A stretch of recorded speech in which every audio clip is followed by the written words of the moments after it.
Dieu de gloire, je t'adore. Ton nom s'élève en majesté de mes lèvres. Je célèbre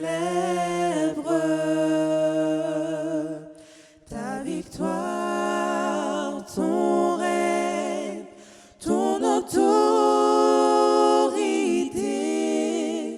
Digne es-tu, agneau de Dieu. Digne es-tu, agneau de Dieu. Tous les anges ensemble proclament la beauté de ton saint nom. Digne es-tu, agneau de Dieu. Digne es-tu, agneau de Dieu. Tous les anges ensemble proclament la beauté de ton saint nom. Dieu de gloire.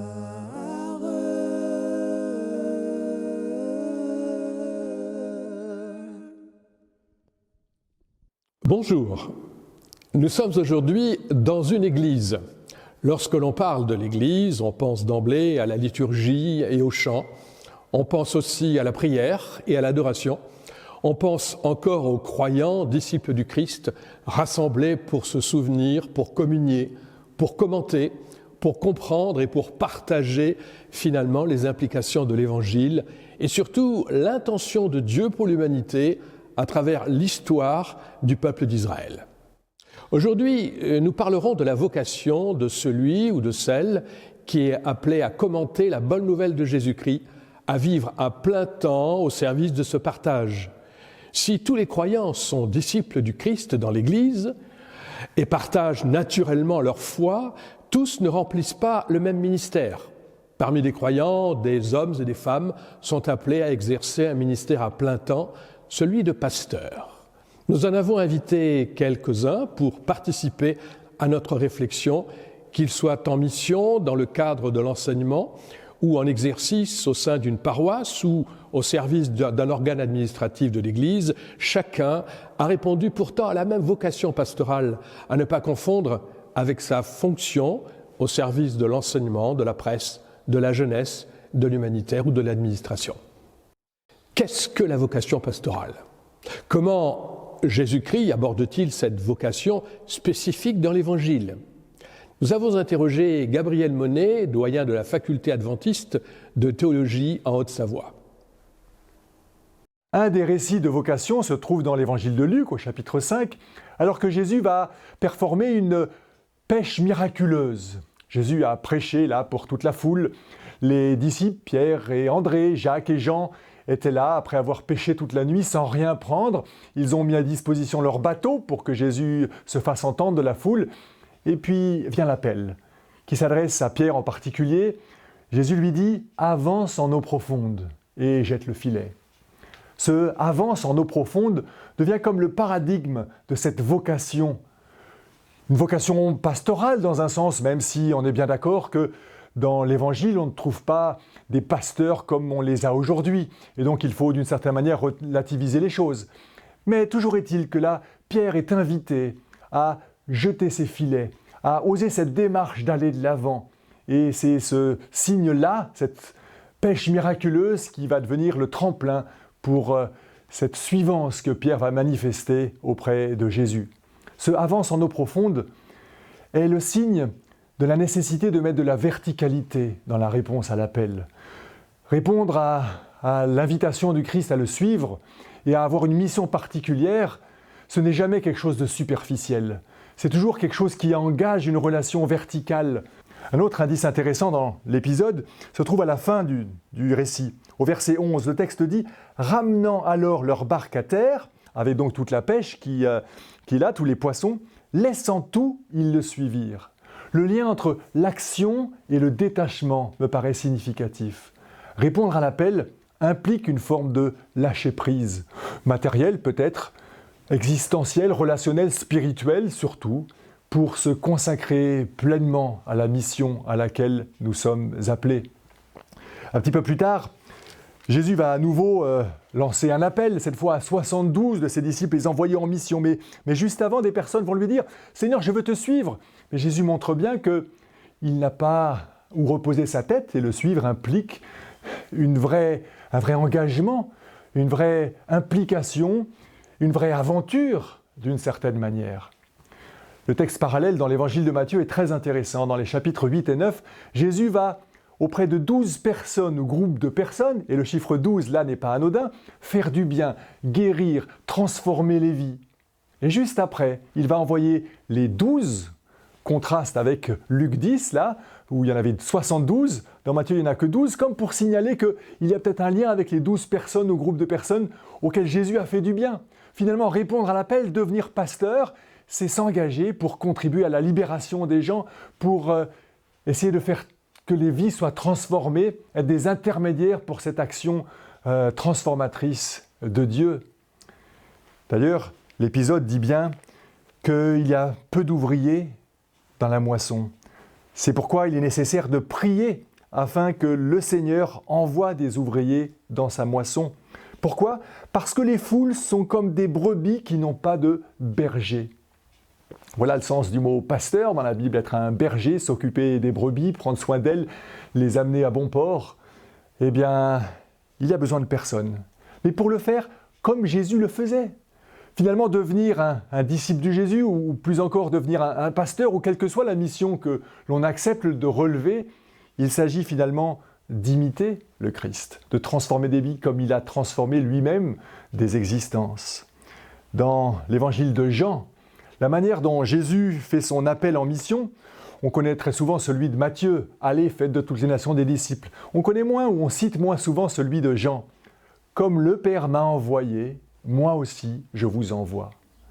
Ce parallèle est très intéressant. Finalement, répondre à l'appel, ce n'est ni plus ni moins que de reproduire ce que le Christ a accompli, en tout cas de tenter de le suivre et de l'imiter. Un petit peu plus loin, chose très intéressante, cet appel était dans Jean 20, verset 21, mais au chapitre 21, Jésus est donc ressuscité. Et les disciples sont un petit peu désarmés, démunis, ils ne savent pas quoi faire, quoi devenir. Et Pierre dit, je vais pêcher. Et là, Jésus va apparaître et leur faire vivre une nouvelle pêche miraculeuse. Alors, les parallèles sont très intéressants, c'est comme un nouveau commencement, la confirmation de l'appel qui vient souvent et qui va dire à Pierre et ses collègues que oui, ils peuvent, même lorsque Jésus sera monté au ciel, assumer cette mission. Jésus compte sur eux. Mais de quelle manière compte-t-il sur eux ? Pour devenir d'abord des évangélistes. Le lien avec la pêche miraculeuse fait qu'ils deviennent des pêcheurs d'hommes, des évangélistes. Mais juste après, Jésus va avoir un dialogue avec Pierre. 3 fois, il va lui poser la question « Pierre, m'aimes-tu » Et à chaque fois, il dira ensuite, parce que Pierre répond « Oui, comme je pourrais aimer, mais j'aimerais ». Eh bien, Jésus lui dit « Paie mes brebis ». Devient le pasteur, donc. C'est ça que Pierre comprend et qu'il accepte comme mission. Alors oui, accepter cette mission particulière implique d'être impliqué dans l'évangélisation, mais aussi dans le soin apporté aux membres d'Église, de ce pastorat auprès des brebis. Mais il y a un 3e épisode, et je conclus par là. Il y a un petit dialogue, une petite polémique entre Pierre et Jean, le disciple bien-aimé. Et Pierre fait là une remarque en disant « Mais à lui, qu'adviendra-t-il » Et Jésus lui répond, peut-être un petit peu sèchement, mais avec beaucoup d'amour, « Que t'importe ? Toi, suis-moi. » Oui, Jésus appelle des gens à devenir évangélistes, certains à devenir pasteurs, à prendre soin des brebis, mais l'essentiel, et pour tous, y compris et d'abord pour les pasteurs, c'est d'être simplement, mais c'est déjà énorme, quelqu'un qui suit Jésus, un de ses disciples. Dès la naissance de l'Église chrétienne, avec son implantation en Orient, les premières difficultés apparaissent. Dans ce contexte-là, les apôtres n'ont pas eu la tâche facile dans leur ministère. Il suffit de lire les lettres qu'ils adressent aux églises, que rassemble le Nouveau Testament, pour comprendre les différents contextes et leurs destinataires. La cohabitation entre les chrétiens d'origine juive et ceux d'origine païenne pose problème, notamment dans ce contexte initial où, au sein d'une même communauté religieuse, la majorité souhaite imposer son approche en vue de la conversion des personnes étrangères. Nous avons interrogé le pasteur adventiste Rudy Van Moor, qui a exercé dans l'enseignement de la théologie en Belgique, à nous dire un mot sur les premières difficultés rencontrées par les apôtres pour comprendre finalement la conduite à tenir. En définitive, les difficultés de l'Église primitive qui marquèrent le ministère des apôtres, les ont-ils aidés à mûrir leur vocation ? Il me semble préférable de revenir à la situation initiale de la communauté de Jésus dans le pays juif. Celle-ci s'est étendue au-delà des frontières du pays juif grâce à la prédication de Pierre lors de la Pentecôte. Quand ultérieurement les apôtres et les diacres ont amené ce message en dehors du pays juif, ce message a été accepté aussi par les non-juifs craignant Dieu qui fréquentaient la synagogue, qui observaient le sabbat et même certaines lois alimentaires sans pour autant se faire circoncire. Au fil du temps, cette absence de la circoncision posa problème.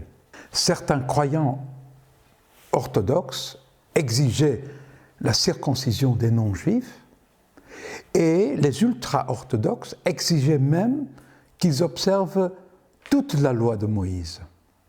Les apôtres et les anciens de Jérusalem alors organisèrent une réunion. Pierre le modéré soutenait que Dieu ne faisait pas de distinction entre juifs et gentils dans la maison du craignant Dieu, le Romain Corneille. Barnabas et Paul témoignaient de leur côté la conversion des païens attribuée à Dieu et ainsi ils confirmaient le plaidoyer de Pierre. Alors Jacques, le frère de Jésus, qui présida la séance, prôna que les païens qui se tournaient vers Dieu n'étaient pas obligés de pratiquer toutes les prescriptions mosaïques. Et c'est intéressant parce que lui-même, il les gardait toutes. Un minimum de 3 interdits suffisait. L'idolâtrie, le comportement sexuel immoral et la viande contenant du sang. Ainsi, les juifs et les non-juifs pouvaient dorénavant manger ensemble, se marier et former ensemble la communauté de Jésus. Et ainsi Jacques démolit les murs de séparation. Est-ce que Jacques court-circuita les orthodoxes et les ultra-orthodoxes? Donna-t-il carte blanche aux modérés et aux progressistes? Loin de là. Pas du tout, parce que le frère de Jésus ajouta une phrase à sa décision, et je la cite.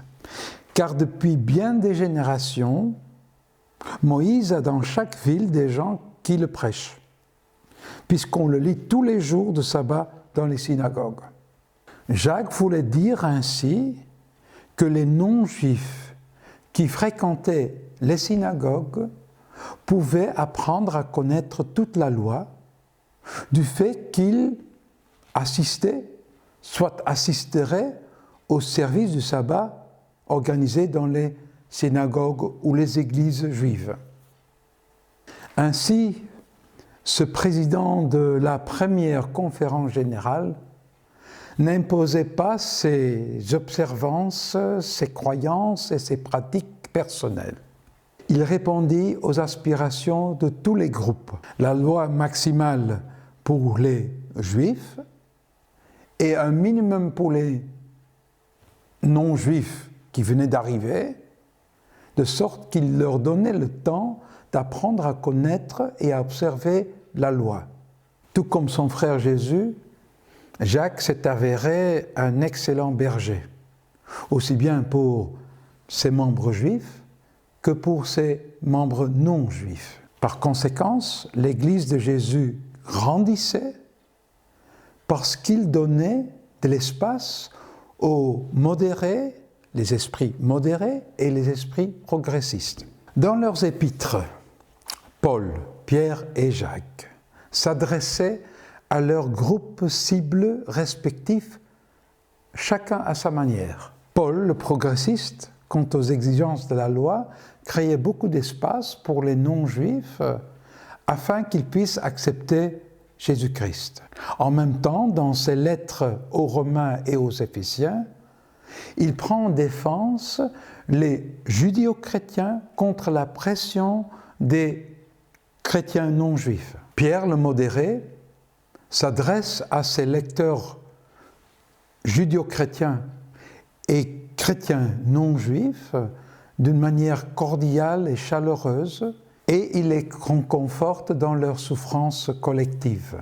Avec beaucoup d'empathie, il les encourage à persévérer dans leur foi et à mettre toute leur confiance dans l'espérance de Jésus-Christ. Jacques le conservateur écrit à ses croyants judéo-chrétiens dans leur synagogue et les instruit en harmonie avec l'enseignement de son frère Jésus sur la montagne. Il met l'accent sur l'humilité et la justice, à l'obéissance de la Torah et annonce l'évangile aux pauvres. La réponse à la question du départ peut alors se résumer ainsi.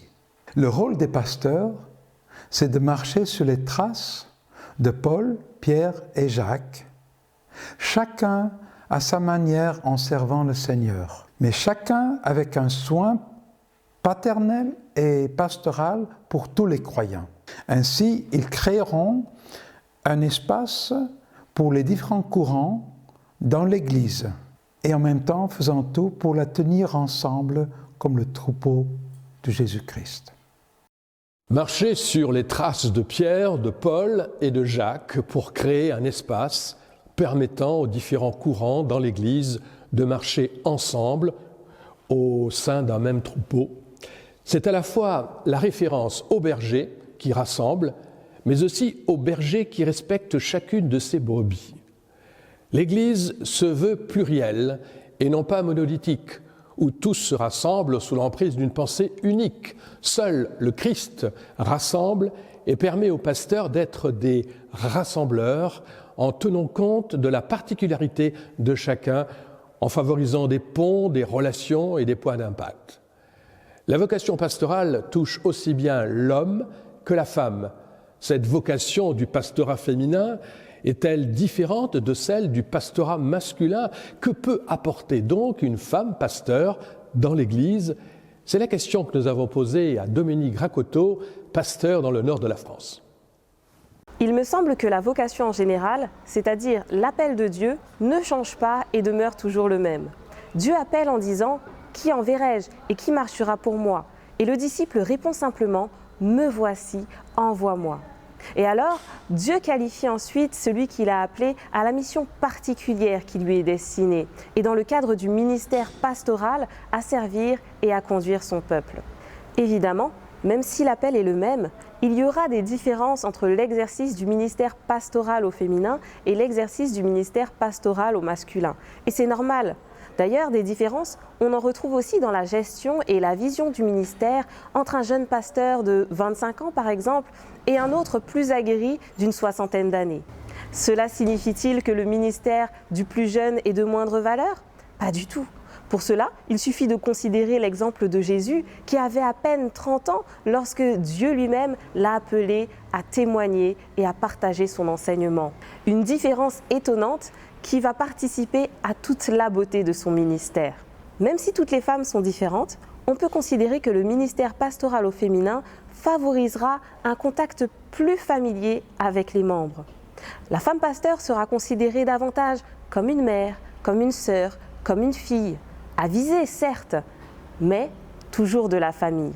Tout comme Jésus s'est enrichi des caractères et des tempéraments très différents de ses 12 disciples, il souhaite aussi enrichir son Église par l'appel de pasteurs avec des tempéraments et des caractères très différents. Qu'ils soient jeunes ou qu'ils soient plus âgés, qu'ils soient locaux ou étrangers, qu'ils soient hommes ou femmes, Dieu les a appelés. 2 défis se présentent donc à la femme pasteur. Le premier, c'est de réussir à faire tomber la barrière de l'inconnu qui peut se dresser entre les membres et elle. C'est différent, c'est nouveau. Est-ce que c'est quelque chose de bien ? Pas besoin de polémiquer ou de théoriser à ce sujet pour répondre, mais simplement laisser l'appel de Dieu parler à sa place. Celui ou celle que Dieu appelle porte forcément du fruit de son Esprit Saint. Et lorsque ce fruit est manifesté, nul ne peut remettre en cause ni l'appel, ni le ministère qui est attaché. Le deuxième défi est en réalité une grande opportunité, car puisque le ministère pastoral au féminin est encore très peu développé, nous avons la chance inouïe de débuter le ministère dans chacune de nos églises à partir de rien. Pas d'attente particulière de la part de l'Église, pas de comparaison possible avec nos prédécesseurs, et pourtant un vif désir de la part des membres de voir ce que nous pouvons apporter à leur Église. Libre alors à la femme pasteur de développer son propre ministère avec ses dons, ses talents, ses visions pour servir l'Église et la conduire jusqu'à la Nouvelle Jérusalem. L'Église adventiste, qui est composée en majorité de femmes, a bien évidemment besoin des femmes pour la servir et pour la conduire. Tout comme l'Église a besoin de jeunes et de plus anciens, de libéraux et de conservateurs, c'est ensemble que nous pourrons trouver le bon équilibre pour marcher droit sur le chemin que Jésus a tracé, hommes et femmes, main dans la main. Dans l'Église, le pasteur n'est pas le seul à s'exprimer en termes d'évangélisation. Parce que l'Ecclésia rassemble des disciples de Jésus et chaque disciple porte en lui une nouvelle manière de voir. Il n'est plus ce qu'il était auparavant, grâce à sa conversion à Jésus-Christ. Ce changement qu'il vit, il le dit, il le partage. Ce qui signifie que les chrétiens réellement attachés à l'impact de l'Évangile au sein de la prophétie biblique sont appelés à partager naturellement ce qu'ils savent et ce qu'ils vivent. Au milieu des disciples, le pasteur est un leader. Il est une personne qui rassure, qui réconforte. Il enseigne, il forme, il évangélise.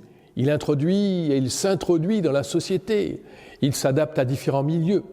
Et c'est une expérience merveilleuse dont nous parle Carl Johnson. Après lui, nous entendrons Karel d'Antener, originaire du plat pays, qui nous fera part de son expérience. Le pasteur est-il le seul à penser à l'évangélisation ? Je crois personnellement que le pasteur devrait être celui qui dynamise l'évangélisation, qui devrait être le moteur de l'évangélisation et qui ne devrait pas tout simplement assister à ces comités ou avoir un ancien comme représentant de ces comités, mais être l'initiateur des choses. Voilà comment nous pouvons comprendre la chose. Si le texte de Jean nous présente le pasteur comme berger, ce qui est juste, donc il a une œuvre de cure d'âme, de relation d'aide spirituelle, nous avons par contre dans plusieurs chapitres du livre d'Ézéchiel, défini le rôle du berger, et cet aspect cure d'âme s'y trouve, mais aussi l'aspect évangélisation lorsqu'il est comparé à une sentinelle qui doit annoncer et qui doit aussi avertir. En principe, l'évangélisation est l'affaire de l'Église. La grande commission est adressée à l'Église.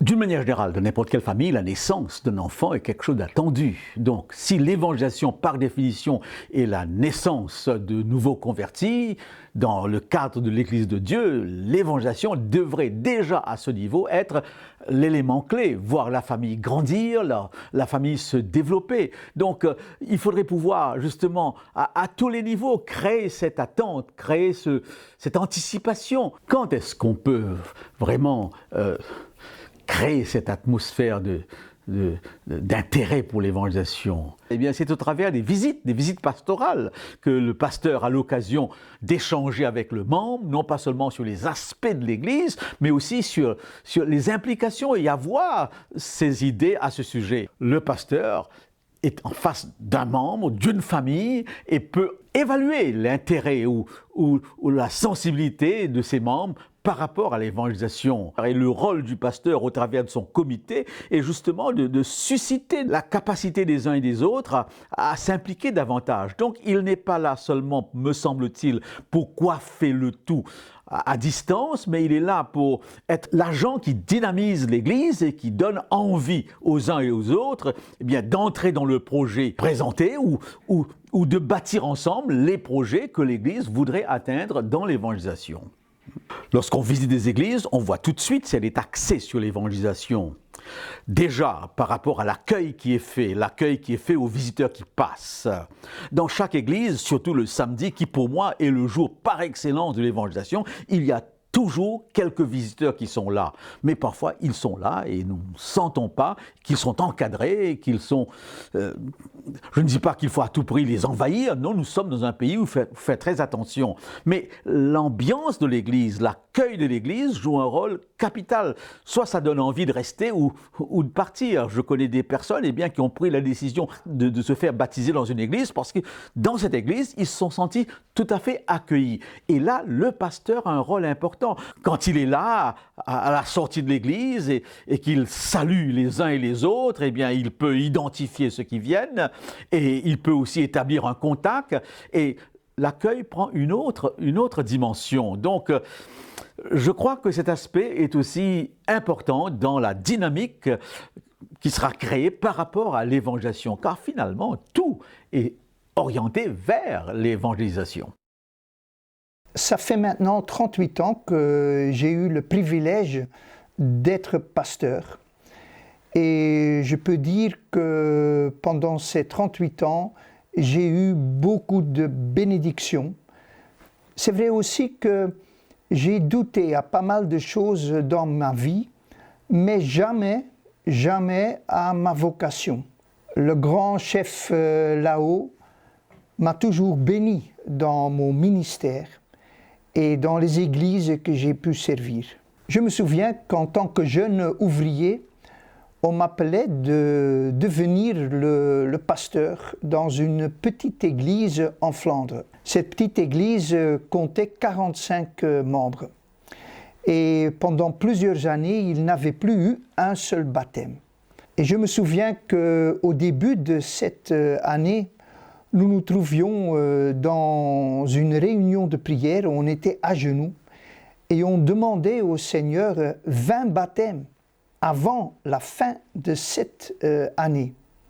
Et vous savez quoi? Le Seigneur nous les a donnés.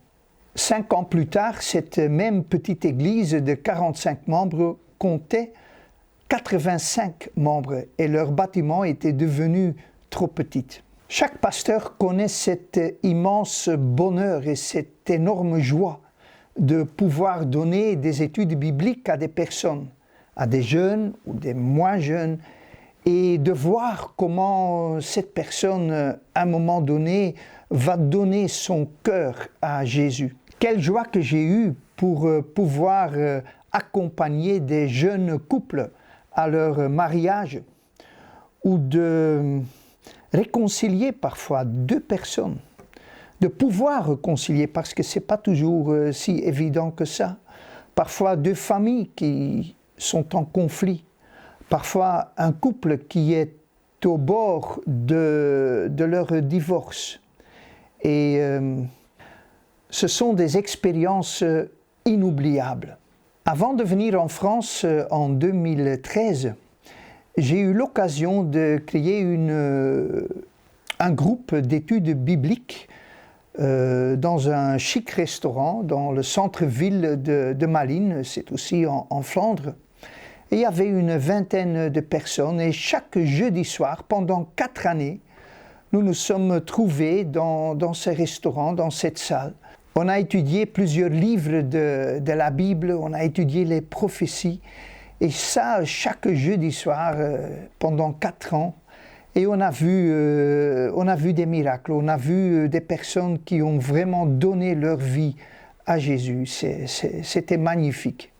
Ce qui est très important aussi, je pense, c'est que chaque pasteur peut découvrir et développer ses propres dons spirituels.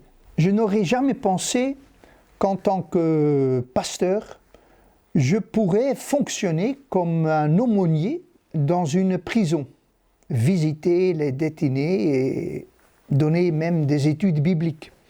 Et pourtant, c'est ce que j'ai fait pendant 7 ans. Ça m'a donné une riche expérience de pouvoir donner des études bibliques à des prisonniers, de les accompagner et même après leur libération, les accompagner, trouver un boulot pour eux, etc. Ça aussi, c'était une très riche expérience pour moi. En résumant, je dirais ceci. Si vous expérimentez ou vous vivez ce sentiment, cet appel de Jésus pour devenir pasteur, pour devenir un ministre, comme on dit, du culte, mais dans le sens le plus large, dans n'importe quel domaine de son Église, ne doutez pas. Et obéissez cette voix de Jésus. Vous ne le regretterez jamais. C'est vraiment le meilleur choix que vous pouvez faire dans votre vie. Être pasteur est un choix. Est-il le meilleur choix à faire ? La réponse à cette question vous sera apportée indirectement par le pasteur de votre communauté.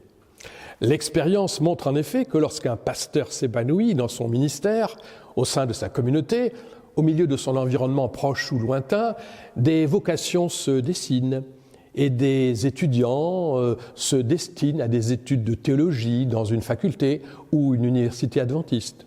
Il en existe plusieurs en Europe et dans le monde, mais dans la francophonie, la faculté adventiste de théologie de Collonges-sous-Salève est certainement l'une des plus performantes. Tout pasteur doit avoir une solide formation et maîtriser les différentes facettes de la théologie durant 5 ans d'études pour décrocher un master après sa licence. L'apprentissage des langues bibliques, l'exégèse des textes, leur interprétation, ce que l'on nomme l'herméneutique, la dogmatique, la sotériologie, l'ecclésiologie, la missiologie, l'histoire ancienne et tant d'autres disciplines sont nécessaires. Face à ces éléments importants dans la formation, René Descartes osa un jour affirmer que la théologie enseigne à gagner le ciel. C'est excessif. Il oubliait que l'histoire du salut reste malgré tout accessible à tous les lecteurs de la Bible dans la plus grande simplicité.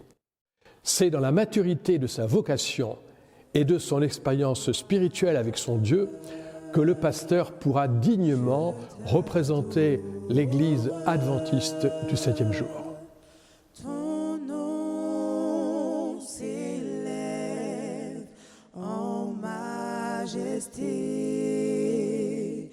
de mes lèvres. Je célèbre ta victoire, ton règne, ton autorité. Digne es-tu, agneau de Dieu. Digne es-tu, agneau de Dieu. Tous les anges ensemble proclament la beauté de